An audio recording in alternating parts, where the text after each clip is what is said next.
Stay tuned and let's do a recap and ranking of this Marvel Legends mini comic book, Wave 2.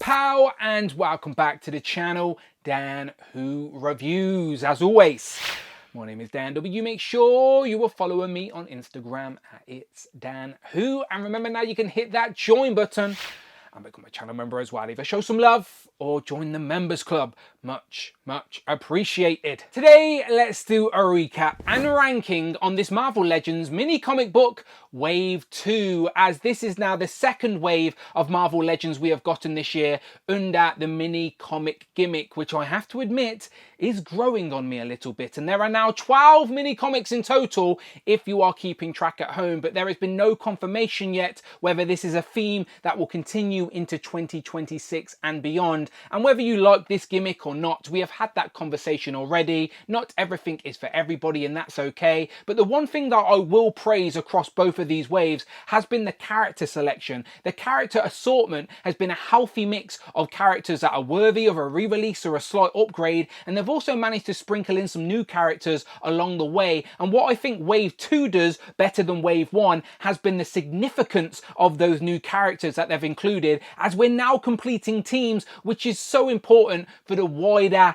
Marvel Legends world building and character selection. So Rachel Summers completes Excalibur, Feral completes X-Force, Beast is a nice upgrade for the Astonishing X-Men, which are slowly getting upgraded. Honestly, I can think of a reason for all of these figures on the table to be in your collection. There is not one here that I dislike. I genuinely like every single figure in this wave, but this is about reflecting, recapping and ranking. So for the sake of conversation, for the sake of a bit of fun, let's rank these. As always, my opinion can change every single day, and by no means do I expect you to agree with me. If anything, I want you to disagree with me. Let's have a conversation about it. That is okay. Let me know your top 3. At least give me who's on your podium, all right? Give me your top 3 in the comments below of this Marvel Legends mini comic wave, because to be honest, right now I've hit record and I'm not too sure how I'm going to rank these, because I genuinely like them all, but how important are they for my collection?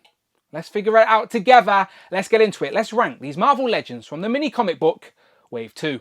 At number 6, unfortunately, somebody had to be there. So for me, it is the Silver Surfer. But I understand he may be your number 1, and quite rightly so, as the 2 previous versions of Silver Surfer were hard to get. One was an exclusive, and one was tied up with an expensive Galactus HasLab. So this may be your opportunity to add Silver Surfer to your cosmic displays at a general release. But just talking from my perspective, I did have those 2 previous versions, so I feel like I have experienced this Marvel Legend twice before, as he is on the same body, so it has the same articulation scheme and he has the same accessories, so it's just not as exciting as some other characters in this wave. But I do appreciate if you missed out on the previous releases or you're just a new collector, then you will absolutely appreciate adding Silver Surfer to your cosmic shelves, as this is the better of the 3 versions, and I'm not mad about it. As you know me, I'm very happy to always get a pinless upgrade, and the chrome is very nice as well, so I'm happy to have him. But in regards to this wave, just for me, he's at number 6. And number 5, let's go with Black Widow, or should we say Grey Widow, as this is a great representation of how Natasha looked during that 90s era and prior, where she was in Daredevil comics, Iron Man comics, the Avengers, and of course in that appearance in Uncanny X-Men as well, which this Marvel Legend is a tribute to. She's on the really nicely articulated body, and she comes with those Widow Stinger effect pieces, which are just fun as well to pose with. So it's just a fun Marvel Legend, and at the end of the day, if our figures are fun and a solid representation of the character, then it is win-win. I wish she'd came with a different head sculpt, just so we have that sort of option for the shelf, but we do have lots of different versions of Natasha in the collection now where you can mix and match. So I'm not mad about this at all. Yes, it is just the black version in the grey, but it is an accurate representation, and because she's not wearing the bomber jacket, it does set her apart from that other Grey Widow we have in the collection, although that one could do with the better articulation as well. So definitely can find a place for Black Widow in the collection. She's at number 5. And number 4, missing out on a podium finish, it is of course Feral, that last member we needed to complete X-Force. We finally have X-Force, that original team, completed for our Marvel Legends collection. So the significance of this character for our collection is very high. But when I rank these type of things, I try to take in consideration multiple factors, and her build, just like Black Widow and Silver Surfer before her, are on a Marvel Legend body we have experience with, as it's basically Tigra with a new head, some gloves and an updated torso. So unfortunately I think she's lacking in that department, as she only came with a set of hands as well, so hardly any accessories. And I think those feline females like Tigra and Feral are worthy of a little bit more sculpted fur on the body, as this is quite flat. So unfortunately she lands at 4, but I'm still very happy to add Feral and that missing piece to X-Force to our collection.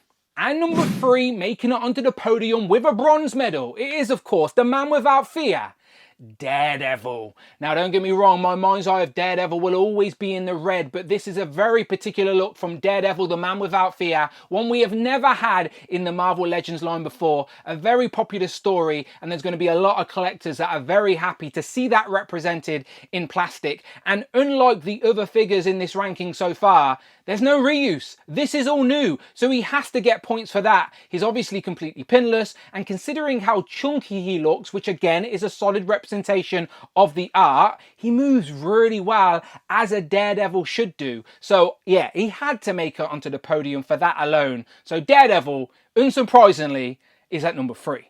And number 2, but possibly one in my heart, it is of course Rachel Summers, aka Phoenix. The significance of this character means that UK repping branch of the X-Men lore, Excalibur, is now complete in the Marvel Legends line. And Rachel is to thank in her red uniform with the spikes in the hound look, with the new winged effect pieces. She comes with 2 head sculpts as well, one with the hound tattoos, one just regular Rachel. She's a beautiful addition to the collection, and again, she finishes Excalibur, a team we have been waiting to complete. So I am very happy, and she could be number 1 in this list on another day, but I have favourite character biased, unfortunately. But in regards to character significance, she should be number 1. She really should. I'm actually mad at myself that she's in the number 2 spot here. I need to redo my whole listings, but I love Rachel. Got no real complaints about this Marvel Legend. I like her a lot. She's completely pinless. She looks great on a flight stand, and she's going to look great with Excalibur. And to nobody's surprise, our number 1 is Beast. But not just any Beast. This is second mutation Beast, where he's more feline-like. This is Cat Beast, if you will. This is the astonishing X-Men's Beast. And honestly, this is such a nice upgrade. Technically, we have already had this character in the Marvel Legends line during the dark days of Hasbro, but this is a worthy upgrade. Such a beautiful tribute to the artwork of Astonishing X-Men, and it's a really nice Marvel Legends as well. Our first completely pinless Beast, and it moves really well considering how big and chunky he is. He's completely textured as well. The blue fur really does pop. The yellows and the blacks are really crisp as well. He comes with 2 head sculpts. Obviously, I have favourite character biased. If you've been watching this channel for any amount of time, then you know Beast is my favourite X-Men character. Possibly one of my favourite Marvel characters, full stop. So I will take any form of him in the Marvel Legends collection. So yes, I have favourite character bias for number 1, but it just so happens to be a great Marvel Legend as well, and possibly the best of this wave subjectively. But again, that's the fun of these lists. Tomorrow I'm going to change my mind, and I'm going to regret not putting Rachel in this spot. But you let me know what you think in the comments below, like always. But how could I not put Beast at number 1? So there you go, there is my rankings, and I regret it already. I should move some of them round, but it honestly depends on the criteria. If it was due to just character significance, then of course Rachel would be 1, Feral would be 2, but I'm trying to take in consideration the Marvel Legend aspect as well, and how well they are executed in plastic, and how much I needed them for my collection, etc. So again, Everyone's list will be different, and that's the fun of these things. So please get involved in the comments below, like I said. But if you want a closer look at any one of these, I have a playlist on the channel and a full review of every single one of these figures within this mini comic wave 2. And as I said, so far the mini comic wave gimmick is growing on me, as the character selection across both waves has just been really good, at least for me and my own collection. As I'm filling a lot of gaps, I'm doing a lot of upgrades, I'm really happy with it, and this is a solid wave. I think this wave, if we're ranking both of the mini comic book waves, is better than the first wave. But again, that's another conversation. That's another debate we can have as well. Everyone has their favourite preference. There's no right or wrong answer. This is for the sake of conversation and content, of course. So get involved in the comments below. But if you like Marvel Legends, you are in the right place. Check out the videos tab, find the playlist, but most importantly, please, please, please, hit that subscribe button, hit all on the notification bell, don't miss out on a video, and please hit that join button, become a channel member, either show some love or join the members club. Much, much appreciated. You can follow me on Instagram at It's Dan Who. I'm on X at Dan Who Reviews, and as always, my name is Dan W, and I will of course see you on the next one.